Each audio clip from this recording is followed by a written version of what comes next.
theological perspective. So, my hope, and as we walk through these messages together, we will be able to remind ourselves that even amidst of what is happening, we can stand firm on God's word and His unchanging truth. In Matthew 34:35, it says,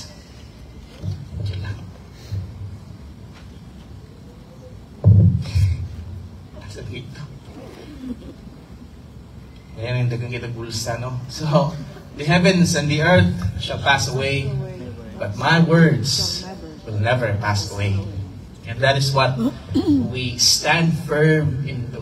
Nag-isa unsang mahita po iksod, ang pulong sa Diyos, ang ihang saad kanato will never pass away. Amen ba? Amen.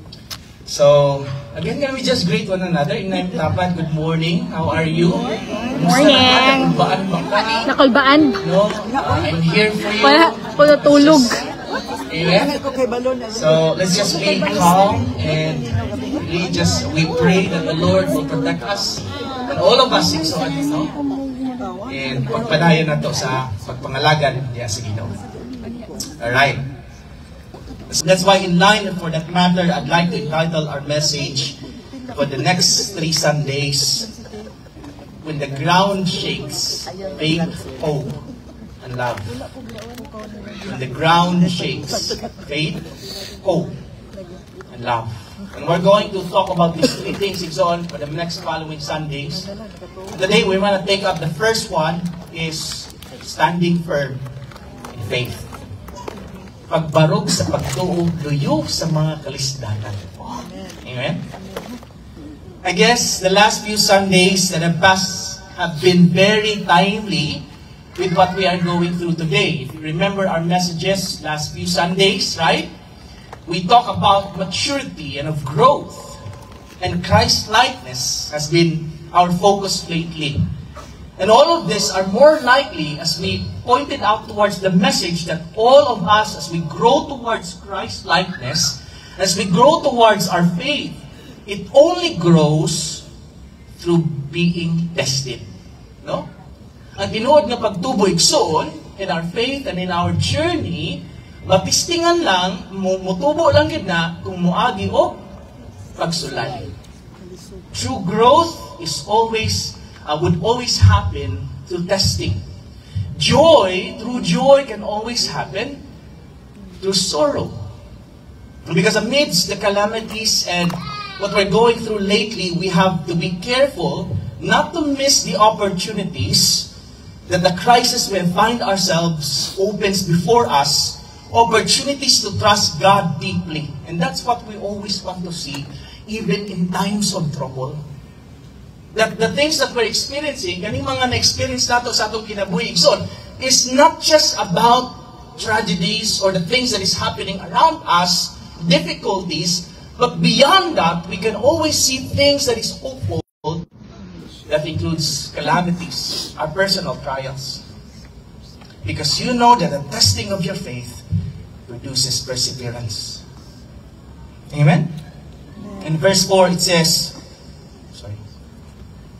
let perseverance finish its work so that you may be mature and complete, not lacking in anything. Right? And that's our desire, Ikson. To be mature and complete in the Lord is that we go through trials and hardships in life. We halagit tang mutubo, Ikson. We do not escape from trials. We do not escape from the troubles and the hardships of life, but we face it head on. And learn and grow in the Lord. I remember Helen Keller said this, character cannot be developed in ease and quiet. Only through experience of trial and suffering can the soul be strengthened, vision cleared, ambition inspired, and success achieved. We see here that there are crises that can do, that comfort cannot do. True faith can only be true faith when testing is allowed. Amen? Amen ba na, Igsoon? Amen. You see, in life, there are many things we did not choose, di ba? We did not choose our parents. We did not choose when the time to be born. Wa man akong gipili nga gwapo ko, di ba? Mauna gid na. Or even in the times of place of our birth. But there's one thing that we can choose in this life. It is how much we will trust the Lord and have faith in Him and give our lives to Him. You see, when calamity strikes, whether it's a flood, an earthquake, or even a personal adversity, the question remains, how will we choose to respond? How will you choose to respond during this time, Sigson? Amen? We will face it in faith, believing that God is in control, or we will allow fear to rule our hearts.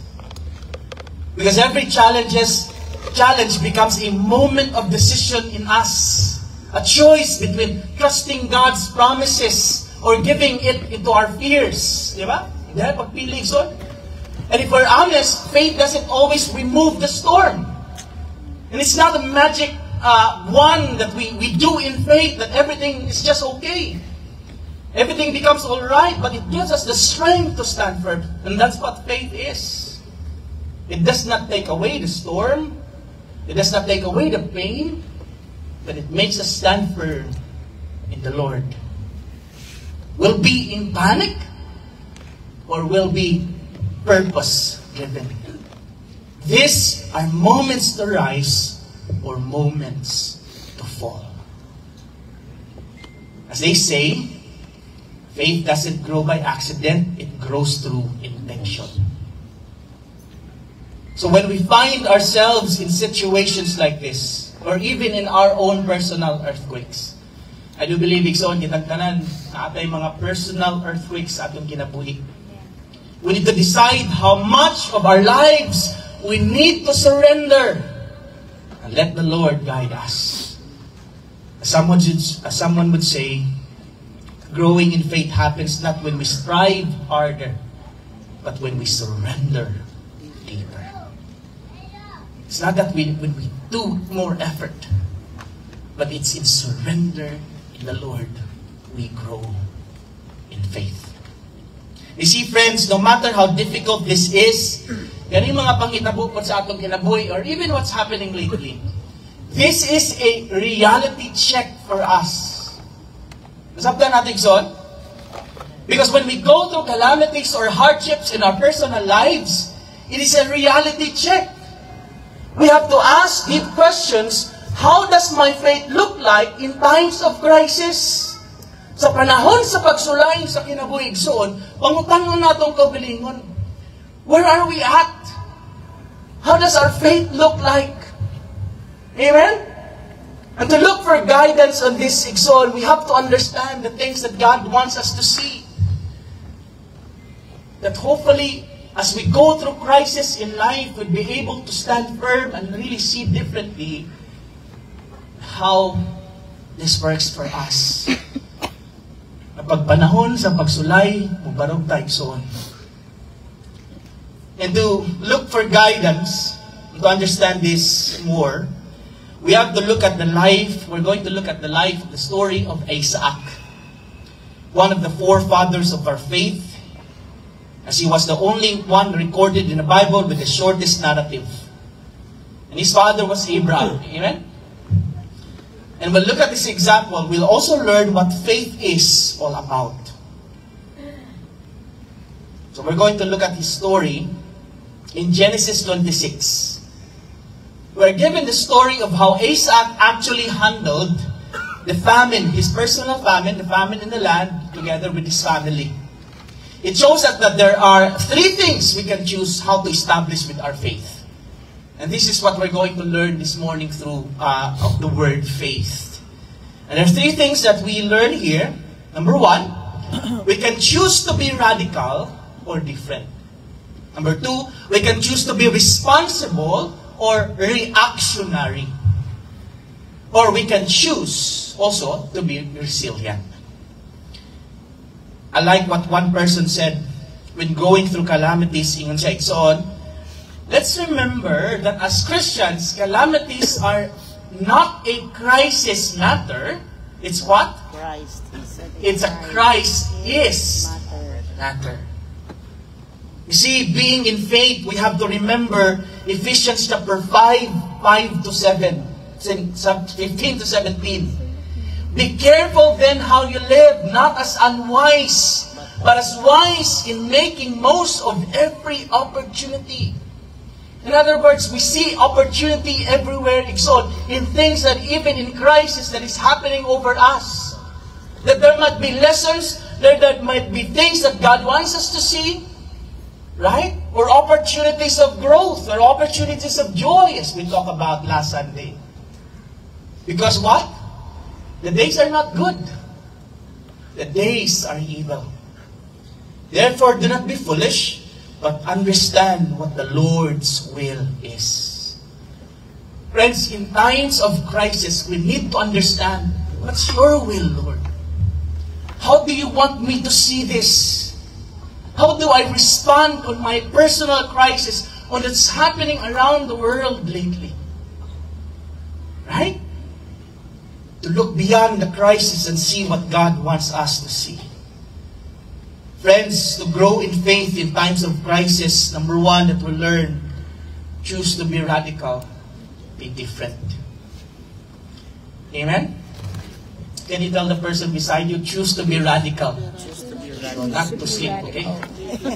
Genesis chapter 26 verse 1, it says, there was another famine in the land in addition to the one that had occurred in Abraham's time. Na famine. In other words, calamities are like every day. It didn't just happen today, it happened yesterday. And it occurred in Abraham's time, and Isaac went to Abimelech, king of the Philistines, at Gerar. Is it Gerar? Or Gerald? Or Gerar. Gerar. Now, we don't think that Isaac went to Gerar to stay there during the time of famine. So he had planned to stay in Gerar, right? But in his mind, it was different. Why? It looks more that he was just passing by and stayed there for a while, for it was a kind of familiar ground for him. No, so in other words, for there was a time in life that his father Abraham, ni actually to, uban siya ang mama, brought him to that place. In fact, some scholars believe that Isaac was born in Gerar, in Genesis 21. Now, we see that he went to Gerar, but we see that this real intention of Isaac was to really go to Egypt. Right? So God told him to go to Gerar, but somehow in his heart and in mind, he wants to go to Egypt. Why? Because during those times, when there is a time of famine, what's the go-to place? Egypt. When you read your Bible, you always see that many people during those times will always go to Egypt when there is a famine. Kung ay pagsulay sa land igsoon, they all went to Egypt. You see, Egypt had a fertile land. He can easily wave off or avert any severe famine or that may come. It was only the place that famine could not thrive. So in other words, fertile ang land sa Egypt. Tanan, iksod, bisan pag naibagyo, bisan pag naipagsulay, naipamine sa lugar, ang Egypt ragit angat. And that's what his father did in Genesis, right? Remember Abraham? Genesis chapter 12 verse 1. Now there was a famine. Now there was a famine in the land, and Abraham went down to Egypt to live there for a while because the famine was severe. Not just with his father, even with his own son Jacob and his family. Remember? When they went through famine and what the entire world did, they went down to Egypt. So just follow the story. Genesis 41 verse 57, and all of the world came to Egypt to buy grain from Joseph because the famine was severe everywhere. So in other words, the go-to place when there's famine is always Egypt. But for the case of Isaac, he was being more radical. He did not listen to the crowd or to the world. He listened to the Lord. We're told in verse 2 of chapter 26 in Genesis, it says this. The Lord appeared to Isaac and said, do not go down to Egypt. Live in the land where I tell you to live. Stay in this land for a while. So muna giingon, no? Ni Lord sa iyaha. You see, we can be radical in one sense, as someone said, follow God's cloud and not the crowd. Amen ba na-exhort? Especially during this time. There are things happening around Exod, around our society. People are no longer walking rightly with God. People are no longer walking towards God's Word. They're creating their own world. They're creating their own reality. That leads them to death, as the Bible says. But we as Christians, Exod, should not follow the crowd. We see, whenever we go through crisis, we have to stop, pause, and think, and talk to God, and lift up everything in Him. Diba? Panahon sa pagsulay, kailangan tang mundang sa. Panahon sa nato, sa ikitabo. It's a moment where we can be still before Him, and trust Him, and talk to the Lord.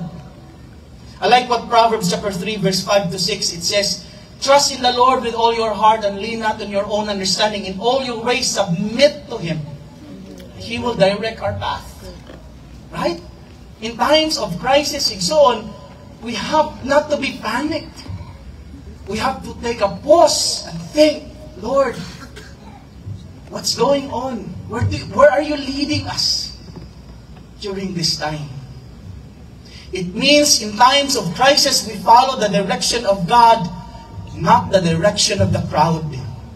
You see, the world's knee-jerk way of solving problems is to solve logically with worldly wisdom. Amen? Right? And that's why, bisag unsaon o kanang investigasyon, Nixon, wagay nga priso. Right? And we try to solve these things in our own, trying to go over and over again. I mean, there's nothing wrong with that if we try to solve it in our own, but we have to eventually submit all our worldly wisdom to God alone. Times where nothing really works. You see, Christians, it is our time to pray. It is our time to kneel before the Lord and say, Lord, hear our land. You see, we've been busy so much with our things, our own things. We've been selfish enough to not care for our nation and no longer pray. Sa ayon mga bingon mo tag awa naman ipaglaon ning di na nato nagyampo. But this time we need to pray. We need to pray for our nation. Because the crisis isn't just what's happening today, the crisis inside of our hearts. That's what we need to pray. We're in chaos, not just outside, but inside as well. So what it means is this. If we go to Egypt, it's not because everybody does that. Yes, we do it. We follow. But because we trust God that we can go to Egypt and He will spare us from the famine. We're not also saying we're being so radical enough to cross the road with the sagnaay mga nagtabok na sakyanan. No? Di man po din kanang pagtuwid sa so right? But what he's saying is that if He takes Egypt away from us and brings us to a very unfamiliar place, not that we're used to, we're still going to be okay. Amen ba na Exod? Nakagani ibton ang Ginoo sa imong kinabuhi, does that mean that you're not going to be okay? Na ay mga butang nga ipaagi ta sa Dios so that we would be able to understand, to trust Him more than our lives, more than ourselves. Amen?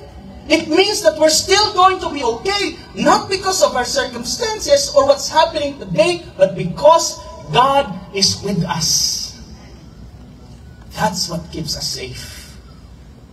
I would always say in times of crisis, Ikson, our ultimate security and safety is not found in the stability of this world, but in the sovereign hands of God who holds all things together. Amen. Bisag asa ka karon igsoon, wala may safe place. The safe place is when we trust the Lord. He will be there for us. Amen? No matter what. That's why even in our own personal crisis and earthquakes, when God is shaking us, maybe God is telling us something. Maybe God is leading us to learn and understand or grow. Or maybe God is just testing your faith in Him. Amen? You see, when God moves in our lives, it defies all logic. It defies all knowledge and understanding that things don't make sense, yet He is able to make it possible. He may tell you, son, it is now time to walk on water. It is now time to get out of the boat, to take the risk, to have faith and walk with Him, to trust Him. Amen? Amen. Panahon na sa pagbarog. Walk out in faith, Dixon. Now, the beauty of this is also that when the Lord wants to trust Him and go deep in faith, He also secures us in promise. Di man punta pa sa daan sa Ginoo. He also assures us of things in His Word. So in Genesis 26, verse 2 and 6, it says, "And the Lord appeared to Isaac and said, 'Do not go down to Egypt. Live in the land where I tell you to live. Stay in this land for a while, and I will be with you, and will bless you.'" And so with that, Isaac obeyed the Lord and trusted Him. In verse 6, he said, so Isaac stayed in Gerar. Amazing, right? In the middle of the famine, God promises you. That's how amazing our Lord is. Do you see that, Exon? Do you understand what I'm saying? Amen. Panahon sa kalisdanan, ang Ginoo nag-promise. Panahon sa pagsulay, God assures us that He will be there for us. Panahon sa ato ang crisis sa kinabuhi, God promises to bless us. And sometimes we don't see that. We only see the crisis and no longer the promises of God over our lives. But it's important to see this in faith, Exon. In Genesis 26:12 to 13, it says this, "Isaac planted crops in that land, and the same year reaped 100-fold because the Lord blessed him." It is not about the famine, it is about the Lord who is with you. Amen? The man became rich and his wealth continued to grow until he became very wealthy. Grabe, no? Friends, if we obey the Lord to be radical and stay in the realm of faith, no matter what happens or no matter what we go through in life, it will always still be an opportunity for God's promise and God's purpose. Tama ba? His truth will never be denied. He will never be delayed. His promise will not be rejected. His purpose will never be thwarted. Kung unsay gisulti sa pulong sa Ginoo, it will always come to pass. That's why I tell the person beside you, trust His promises. Stand firm in Him. No? Amen? Amen. That's why even when the ground shakes, God is in control. Choose to be radical. Choose to follow God. Amen? Can we just shake the person beside us? Shake the person. No, kuwan. Di lang makamata, kundi makakuan pa ba nga? Lord, you're shaking me. Diba? But I know that you're in control. Amen? Matthew 24 verse 35, it says this, "Heaven and earth will pass away, but my words will never pass away. That's what we trust in. That's what we hold them to. Secondly, we can choosing to be responsible and not reactant. You see, the word responsible is actually two words put together. Response and able. Amen? Meaning, we are able to respond. Finding ourselves not reacting, but response-able in our action. Isaac believed the Lord's promises that even if he did not follow the crowd and go to Egypt, God is not limited. Amen? Nga bisan dili siya musunod sa unsay uso karon, unsay ginasulti sa atong social media igsoon, unsay ginasulti sa mga katawhan dili karon igsoon, we would be able to still follow the Lord, and He is not limited to what He serves us or leads us. He will still prosper. That in His stay in Gerar, God can do things He cannot imagine. Amen? Kung saan problema mo sa ating son, we just want to follow the world. Gusto lang natong sundon ang kalibutan because uso siya. Or this is where dagan kaayong blessing and all that. Sunod-sunod lang ta.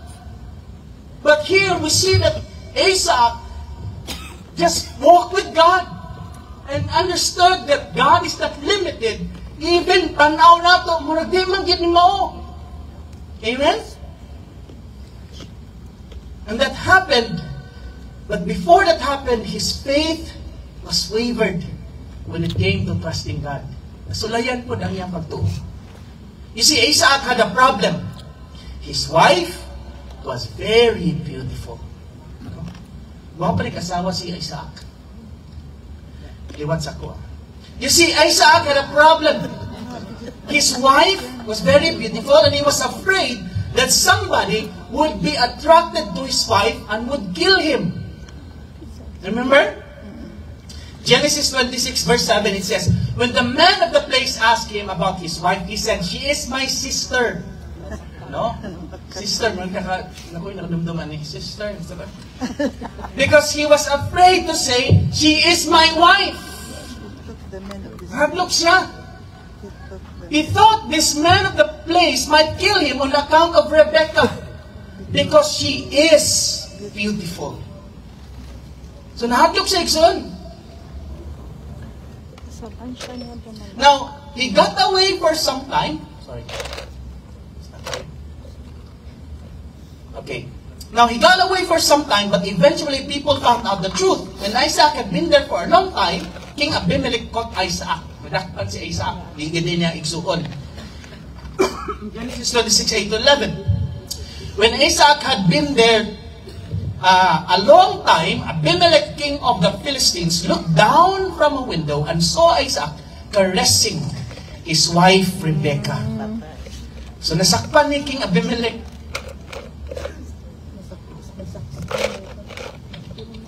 So Abimelech summoned Isaac and said, She is really your wife. Why did you say she is my sister? Isaac answered, because I thought I might lose my life on account of her. Gabi no? Nadyo kay siya, panghatag na lang niya yung asawa.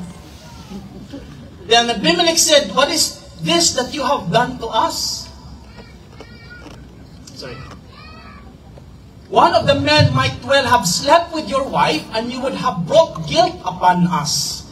So Abimelech gave orders to all the people, anyone who harms this man or his wife shall surely be put to death. Now when reading this, you come to realize that the pagan king was even more righteous than the Christian. Nabot yan ang panahon ni Son? Diba? It's like a Christian being rebuked by an atheist. And sometimes we see that. Dagan ka yung pakisuhanon ni Son, pero diba? Usahay, ma-rebuke pa ta sa dili Kristohanon. Right? We are the only Christian nation in Asia. But we are also the most corrupt. Very ironic. Do you look at Japan? That is an atheist country, so. But they are successful and they're more peaceful than us. They are not corrupt. Sabta na ito. Usahay ang atong pagkasuhan, rebuke sa Ginoo. Diba? He was supposed to be God's witnesses of faith. We are supposed to be God's witnesses of faith. But the question is, are we a witness to the people around us? Basing mas Kristohanon pa, ang mga dili Kristohanon. Wow. Masabta na ito, Ikson? In reality, you see, sometimes our faith and calling is compromised when we find ourselves fearing rather than believing. And for you who is familiar with this situation, you know for a fact that this is not the first time that it happened for Isaac, right? Remember? One time, his father Abraham, iyahapong gihatag iyang asawa dito kay Parao, kinahadlok siyang patyon. Liwat-liwat lang. Also fearing for his wife, told Pharaoh that Sarah was his sister. And even where during his time in Gerar, also told Abimelech, bisan si Abimelech, iya pong ingnan, si akong sister was his wife. Now I bring this because for us to be responsible witnesses of our faith, being the salt and light of this world, especially during times of crisis, we can compromise our faith when we do not respond in faith. And ourselves overwhelmed in situations, kneeling to fear na mahdok na nata. That's why, di ba, have you been there? When you are afraid, mura kag di nakakadesisyon og sakto. Nasabta na to? When we go through our calamities in life, even in this crisis, we have intentionally to choose to trust God. Even so that we remain calm, not in panic, and remain our calling and purposes of our lives. What fear does is that it paralyzes us, di nakalihok. And it can blur our vision of faith to no longer see God's truth and promises. We forget the goodness of God, overwhelmed by our situation. Here we see that Isaac forgot the promise of the Lord. Remember, in verse 2 to 4, maunang gingon sa Ginoo sa iya. The Lord appeared to Isaac and said, "For to you and your descendants I will give all these lands, and will confirm the oath I swore to your father Abraham." Right? I will make your descendants as numerous as the stars in the sky, and will give all of these lands, and through your offspring all nations, earth will be blessed. If Isaac had remembered that, he knew for sure no one can touch him. Promise na sa Ginoo. Amen? Mahitabo na through him. And he would have not lied during that time. Dito siyang mamaka. And I guess the reason why there is a repeated command in the Bible over and over and over again, the words, "Fear not," or "Do not fear." Amen? In fact, if you count the number that it was said, it actually counts 365 times. Enough every day commanding us, ayaw kahadlok. Do not fear. That's the command of God. For when we start to fear, we forget to be responsible. Nasabta na ito, di ba? Pag mahadlok na ka, ihay na kaani, bahala na mo diha. No? We tend to react negatively. Outbursts of our emotions, we become angry, become careless with our words. Bisa kung saan natong masulti, our emotions were all angry na, di ba? Munang during chaos, magka-injury ni noon. Disregarding the consequences of our words and of our actions. We no longer think. When we fear, it's on.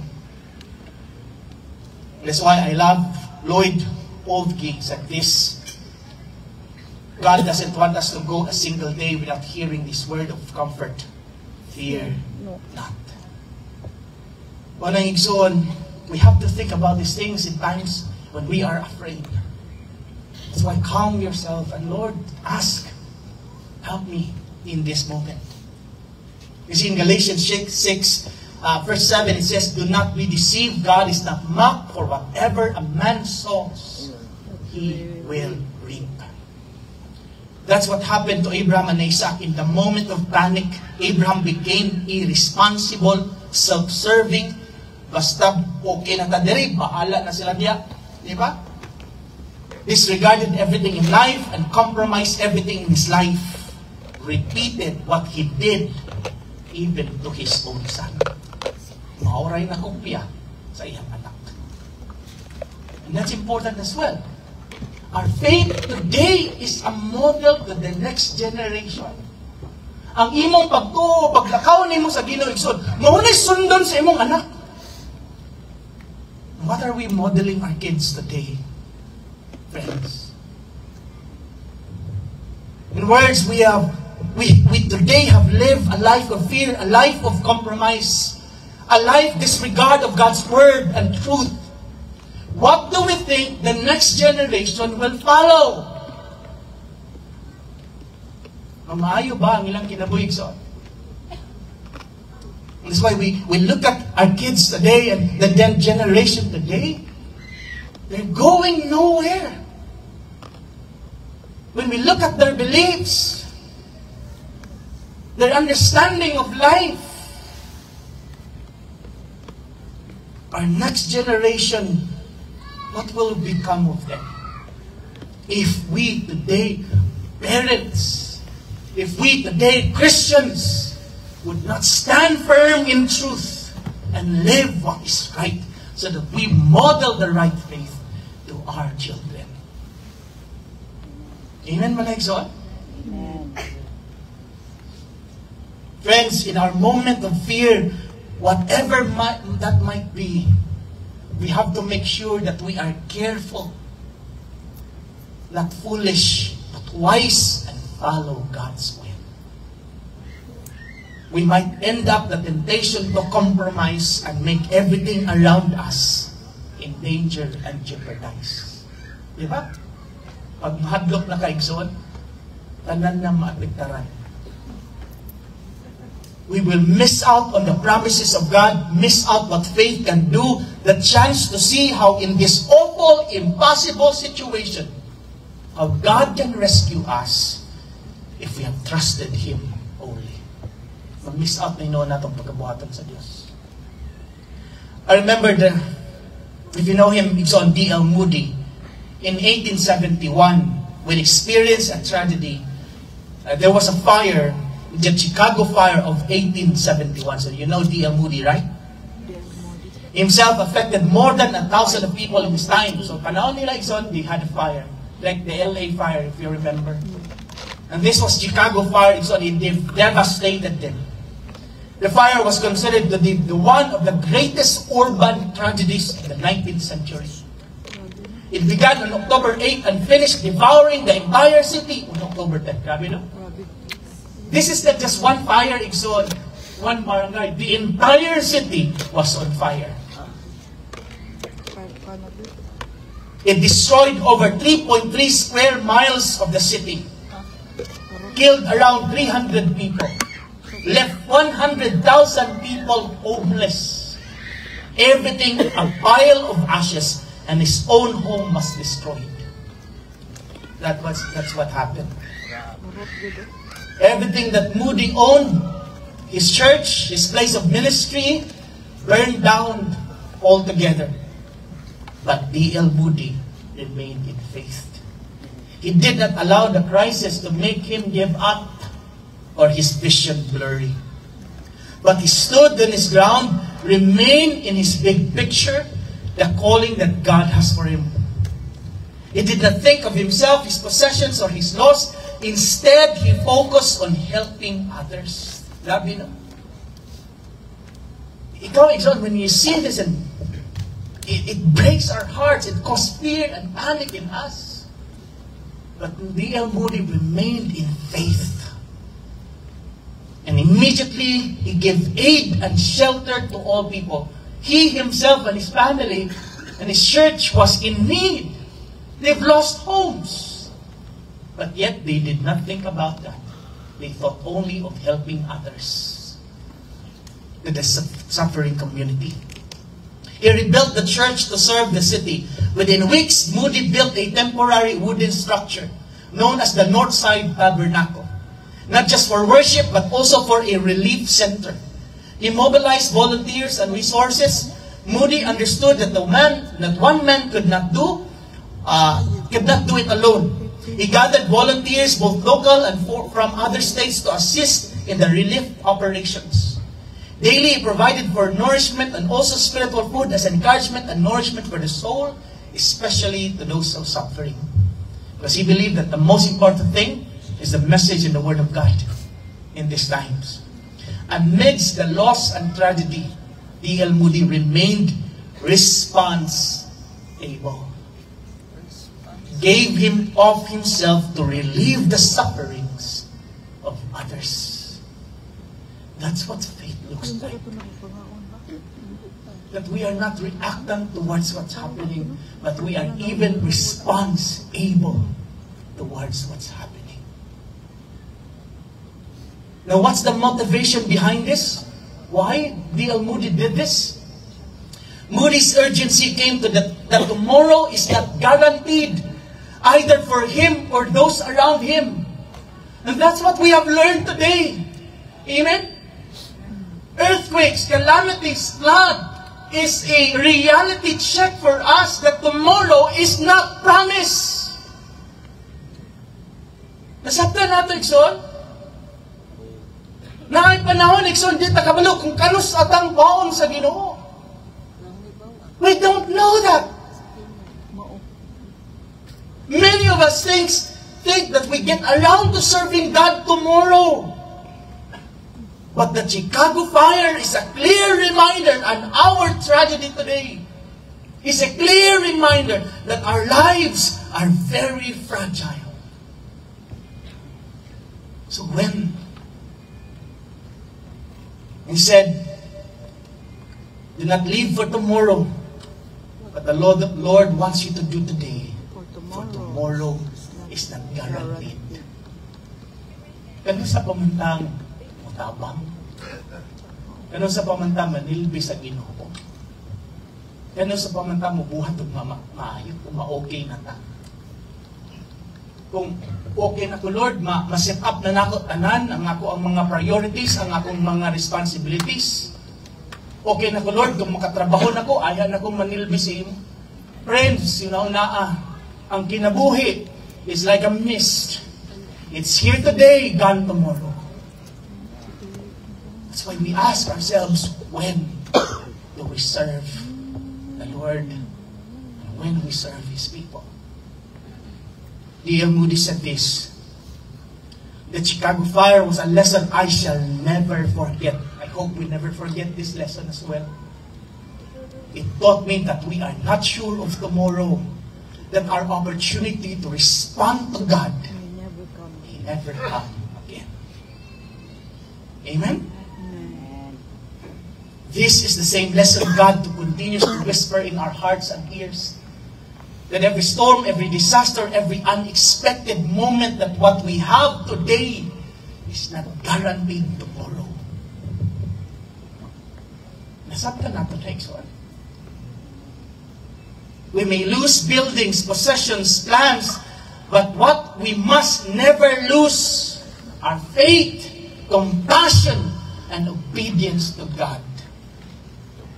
When calamity strikes, whether by fire, by flood, by earthquake, or trials of life, may we be reminded that it is not time to draw back, but time to rise up. Time not to despair, but time to trust deeper in God. Time not to focus on what's lost, but to see what God is doing. Tell the person beside you, learn to be response-able rather than react. Be wise that in the midst of our response, we bring hope, clarity, light amidst darkness. Amen ba na igsoon? Amen. This is where we can rise. Di ba ingon sa Bible? We shine brighter when we are in the dark places. Kung naghayag inyong dagway yun, di ba? Mas muhayag kung kung daghang problema. Mas muhayag ta kung naay kalabidad. Mas makita ta sa mga tao. Amen? Di kayo magtago lang ta diri sa Cinema 4. Bugnaw. We must shine brighter in darkness. Lastly, as we end on our third perspective this morning, we choose to be resilient. We saw that Isaac's faith was awarded greatly by God, right? Kita niyo verse 2 and 4, right? And in 14 and 16. But that has come very problematic to the Philistines. Angat ni si Isaac, pero dagampong nangasuya. In Genesis 26, verse 14 to 16. He had so many flocks and herds and servants that the Philistine envied him. Then Abimelech said to Isaac, "Move away from us, you have become too powerful for us." You see, friends, we live in this messy world. And thus, when we prosper, become successful, there came that crab mentality. Amen ba na igsoon? People envy, people become threatened and intimidated. Di ba lang, angat na siya. Lagi pa sobra, di ba?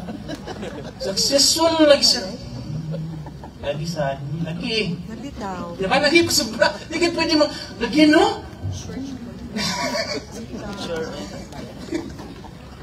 Muna ka tayo sa Facebook ba? Naman, tumasa na ninyo. Now, instead of focusing on helping, na nakapokus ito, kaning magdahatag o tag-relief sa Cebu ba? Dili unta magpabunggahay. Nag-comment pa. Napabunggahay naman tagong sa ihatag. No? Sabi nag-comment ng sabi ng relief goods, puro may sardinas. Tapos pa, nagreklamo na sila. Dili, tinabangay na lang mong data. No? Then Abimelech said to Isaac, "Move away from us. Diba? You have become so powerful." So yan na sila. You see, here Isaac not reacting, but simply just move away. Nagwapo kayong response ni Isaac. He was response-able. Being reconciliatory, not wanting trouble, but for everyone to prosper. So, ang yan kasing-kasing, okay, let's prosper together. Meaning nga na, bato kasing-kasing, sir. Pag makakita kag tao, nga na imudaot sa imo, sige, bananti ka, tabangan ka.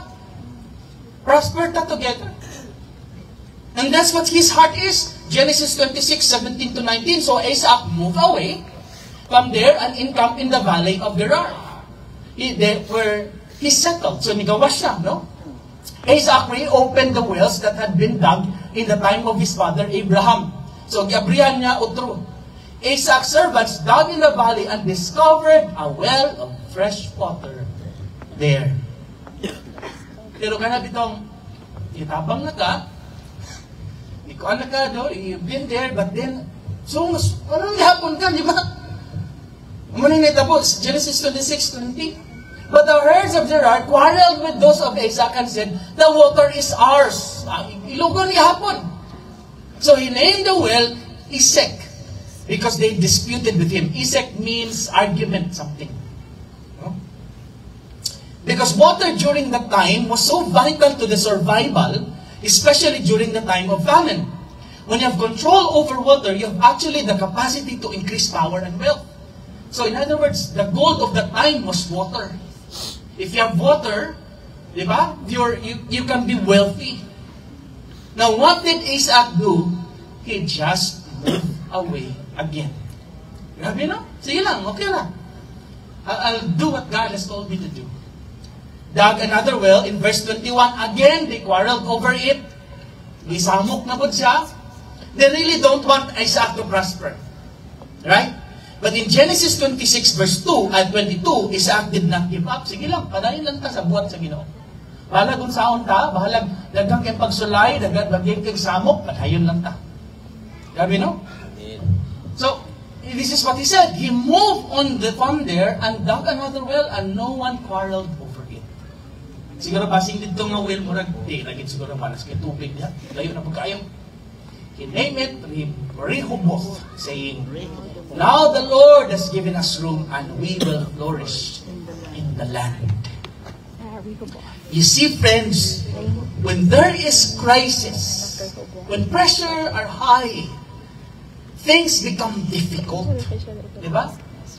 Pagtaas ng pressure, di na kabalong sa buhaton, we tend to be easily angered. Masuko na ta, we are impatient. But you see, if we remain calm in faith, we find ourselves calmer, easy to work with, and deal with. Amen? We do not complicate or aggravate. We seek to appease by keeping peace. So, maayo lang tanan. Isn't that wonderful? That when even we are confronted with chaos, confronted with so many difficulties, dagat pang samok, but if we respond in peace, respond that we can be better together, and I think that's the most important thing. Amen ba na? Amen. Di kay awayan, maghintay mo silingan, sabak kayo. Di ba? Apil lang kasi, yung panimama, apil lang ka, bidyukin na to. Alim-alim, kaon ba kayo spaghetti? Manual ko dito spaghetti. So when Isaac named the well Rehoboth, Rehoboth, no? We see his faith being resilient. You see, we would see people in this situation would really already give up, saying, what's the use of all the trouble digging wells when others steal from us? Diba? What's the use of this? Ano magpadayon pa man tayo, daghan man kay samok. Daghan man kayong pagsulay, anong ipadayon pa man. We easily give up. But friends, we come to realize that's part of life. Life is never fair. Nasabtan na to? We always say, life is so unfair. No, from the beginning, life is never fair. But it is for us to choose to be resilient and never give up. Iwan ng choice. Ato ng choice. Magpadayon ba ta? Dili. Amen? Until such time, we will be able to do what God, fulfill what God has taught us to do. Galatians 6:9. Let us not be weary of well-doing, for when the time comes, we will reap without weariness. No, di na kang mag-uwan. You'll just be able to achieve the things that God has wanted you to do and fulfill in life.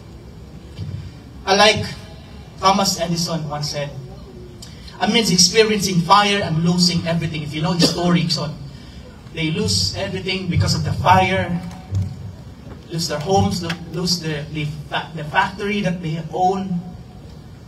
And somehow, once even he said that, tawagay mong mama, kitanaw na itong sunog, di na sa kita, ingani ka na itong sunog. Grabe no? Ngayon yung balay. Nalipay pa siya. And he said these words, you can always make capital out of disaster. Grabe no? You can always make a capital out of disaster. Bisag abuna na. We just have to clear out a bunch of old rubbish. We'll build bigger and better than this. That's the spirit. That's the faith we need. That when we go through our own trials and hardships, we say, we will build bigger and better than this. Friends, this will not be easy. At times, we are drowned with fear and worry, drowned with uncertainty, yet we can always ask God to fuel our hearts, bouncing back. Maybe for you, Exxon, you have been struggling, you've felt you're so down today. You felt like somehow you want to give up. Somehow you feel like everything's so heavy lately. But ask the Lord to fuel your heart, to give you the strength and the courage to stand up once again, to bounce back even stronger. Amen? Amen. Because the promise of God has never left you. It is always been with you. Friends, this will not be easy. Things that we're talking about here is not easy enough. We fear, worry, things that are happening, you know. Yet we can always ask God to be with us. Genesis 26, 23 to 24, it says this. Baliw ko, Mark. From there, he went up to Beersheba. But night, the Lord appeared to him and said, I am the God of your father Abraham. Do not be afraid. What did Isaac do during those times? He went up to Beersheba and meet with God. Sa panahon sa kalisdanan, panahon sa crisis, and things that are going on in our lives, he went up and meet with God. He prayed before God and submitted to Him. Strength was not only His. That's what gave him strength to be resilient. No, dili man to iyan. Assured him amidst the famine and the calamity that is happening in his life, Lord, I need you today. I'm here, Lord. I don't know what to do. I need you in my life. Amidst calamity and earthquake, amidst the news, we also take time. Friends, ayaw lang si paminaw sa social media, di ba? Sige, pagtanan na ito, puro na lang yung pangit tanan. Muna siguro, panahon ko, ato sa ibotang atong cellphone. Ikita tas nas Ginoo. Mga tanong sa nato Ginoo, Lord, what do you want me to see? Lord, what am I to do during this crisis? Even in my own personal life, Lord. In the midst of all the posts of the things that we hear, silence all the noise. And be at peace, even in the middle of chaos. In Genesis 26, 30 to 31, it says this, Isaac then made a feast for them. Sabi, no? Instead nga mag-uol si Isaac, instead nga, somehow, nga nun, saan naman ni, no, kikita naman sa Ginoo, sa Ginoo, pagbista dito ka. Sabi, no? So, pagbista mo karon, pag-uling sa balay. And they ate and drank. Early the next morning, men swore on oath to each other. Then Isaac sent them on their way, and they went away peacefully. Wanikatlo. Sabi, no? When we meet with the Lord, our King, there will be no more fear in our hearts. Amen. We will always have peace amidst all understanding. Mananaglaon sa padayon ta sa atong kinabuhi. Padayon ta sa pagpangalagad. Padayon ta sa pagbuhat sa maayo. Padayon ta sa pagsangyaw sa pulong sa Diyos, bisag kung sa pamay na hitabo. We continue doing what God called us to do. And guess what's the next day? You don't worry a bit. This is what happened. That day, Isaac's servants came and told him about the well they had dug. They said, we found water. Grabe, no? Isaac never gave up. Trusted God. He became wealthy, but not just that, but a faithful man following the Lord amidst chaos and tragedy. As I've said yesterday, the real miracle of the story of Sister Delia Terneresa was not because she already walked, but the real miracle was of her faith. That she trusted the Lord no matter what. Even years of bound in a wheelchair, she still believes she can walk. Amen? Amen. And that's what's important during this time. Amidst the tragedy that is happening, it is not okay. Di ba? Di man tingon nga, we are so positive enough na di lang yun nato tanaw ng gakitabo. No, I understand that. But beyond that, we see more of what God is doing in us and all around us. Friends, what assures us that everything that is going to happen today, and even yesterday, until the future, is already written in the book of life. So why are we afraid? So our response today, be God's church. Go beyond. Go to people who are in need. We become His church. Stand for His truth. Stand for His faith, for your faith. Stand for His word promises. In times of struggle, choose to be different. Choose to be responsible. Choose to be resilient.